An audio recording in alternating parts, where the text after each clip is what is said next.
projector friends, and welcome to your reading for the week of October 28th, 2024. It's Halloween week, but know that if you are coming across this video at a later date, that you are definitely still in the right place. As with all readings, take what serves you well and leave behind what does not.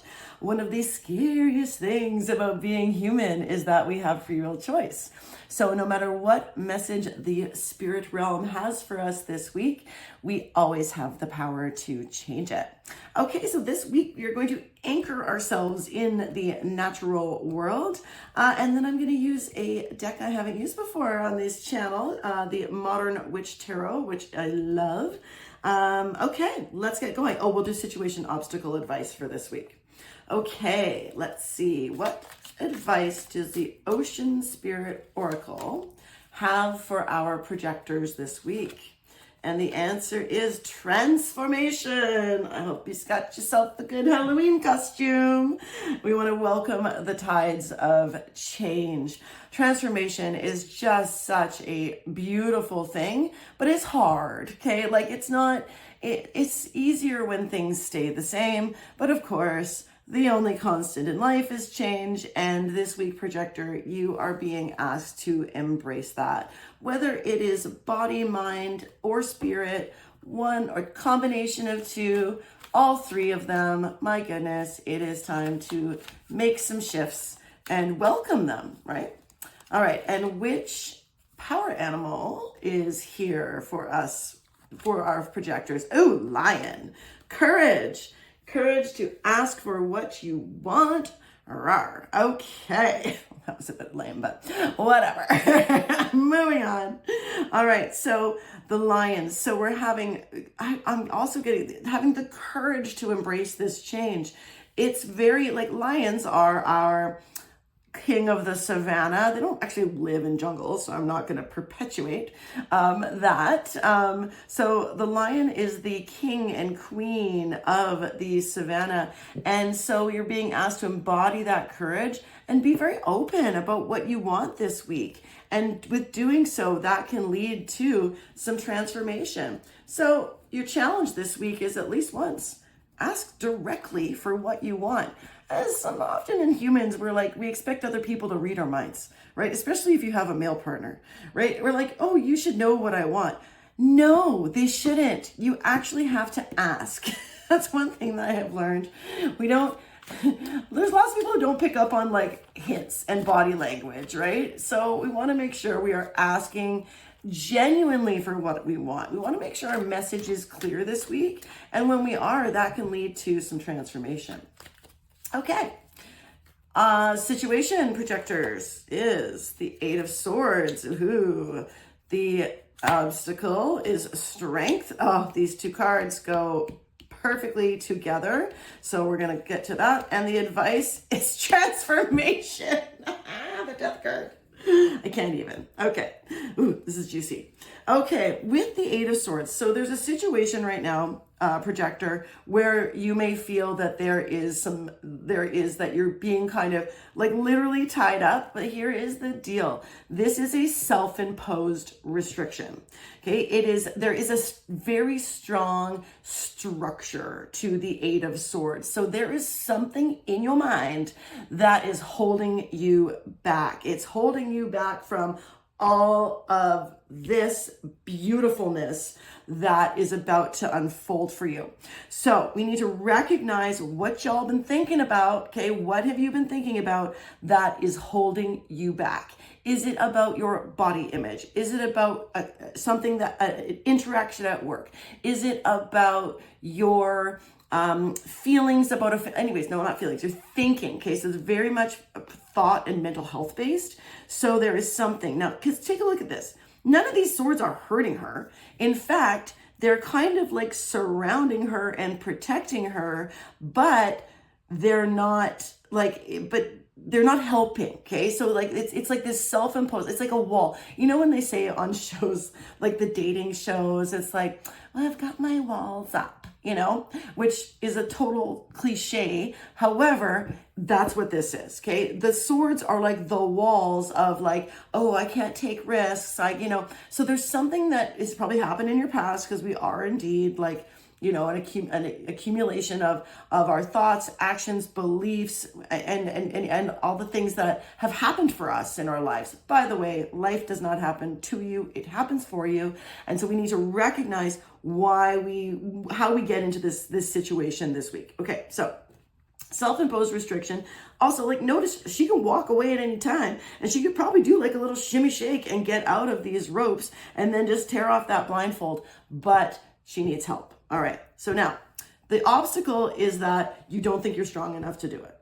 Okay, so strength card is like, she is the tamer. We have got our lion with courage. So we've got the lions matched up. Like, there's only one lion, well, maybe there are a few, but there's only one big lion in the tarot. And also look at this, you've got two major arcana cards. Like, your obstacle and the advice are like pounding at the door, going like, you need to do this. So finding that, no, strength is about inner strength. It is about fortitude, but it is more about using your higher self over your ego. Only your higher self cannot get you into this situation. Okay, your ego got you into this situation. And the answer, the obstacle is that you need to find that inner strength rather than continuing with an ego-based way to go. Because we also don't really transform when we are in ego. Okay, like hard no. Well, we transform, but we don't do it like, not in the, it's better to do it from the higher self, the more spiritual, right? Because when we're in ego, we're thinking about ourselves. When we're in higher self, we are thinking about not ourselves. We're thinking outside of ourselves. And so the way to move forward with this, projector buddy, is to trust that. So to trust that you can do it, that you have you're not alone, right? Like, we are always with our higher power, our higher self are always with us. It's just, do we choose, or where are we focusing? So we need to focus on the higher self, not the ego, to release us from this self-imposed bondage that we can really leave at any time. But so it's important that you take a deep look and see like which area of my life, or maybe areas, I don't know, could be more than one. Because guess what? Like, the advice is to shed that skin. Now, with the death card, it's coming anyways, honey. So like, we may as well embrace it. Okay, so there is this transformation. Now, the death card is not about death. I actually love it for Halloween because, again, I said at the very beginning, like, if dress up for Halloween, and dress up for something that like really represents, I don't know, you're getting something in terms of the higher self. Maybe you want to be a lion. Like, if you have a lion costume set for this week, oh my gosh, is this reading for you? Okay, but the death card, like, yes, there is somebody dead here, and there's a skeleton, but there's this it's coming. Like, the next step, right, is going to be, oh my gosh, I can't remember, and it's okay, it's fine. I forgive myself and move on, right? Whoa, and I moved my table. Wow. Okay, I'm like so unsettled delightfully by this reading. Okay, so I kind of want to know a little bit more about what you need to do. Which area of your life, we're like, actually, let's just get some clarifying on the death card, right? Like, how do we go about this transformation? Okay, other than asking for what you want, right? Finding that what you need, right? From embracing the lion and that inner strength that you get from your higher self. But like, what else? Because like, I want a little bit more. Oh, that was it. Okay. The Queen of Cups. It is in the emotional landscape. So there is a transformation. Now, the Queen of Cups is all about nurturing emotions. She is like, notice, like, she is at the beach, she's on land, the water splashes her, like, but she's stable, she's good. She's looking longingly at her beautiful kind of tulip shaped cup. She's got this shell thing going on. She is content. And anyway, so there we go. So the transformation will lead to you becoming more like the Queen of Cups, able to nurture yourself, able to nurture others, right? And like, there's a very strong, like, she's very compassionate. So there's some, okay. compassion for yourself, okay, is what will help lead to this transformation. Okay, so this inner self-restriction that you've got going on, you need to be strong enough to forgive yourself. There's something that you haven't forgiven yourself for that has led to this self-imposed restriction. Okay, so check in with your higher self to be able to forgive yourself. Ask yourself for what you want. Wow, boom, okay? Ask yourself for what do you really want? How do you really want to feel? Give yourself permission to forgive yourself so that then you can experience this beautiful tide of change that is ready and willing to come to you if only you will create some space for it within yourself. Oh my gosh, this is my best reading. So this is my third reading of the day, and it is the one that is the most clear to me. And I'm so happy for you, projector. So I hope you embrace this. If you do, give me some feedback down below. Okay, give me something in the comments and let me know, because I mean, really, this is really beautiful for you. Okay, all right, bye. See you next week.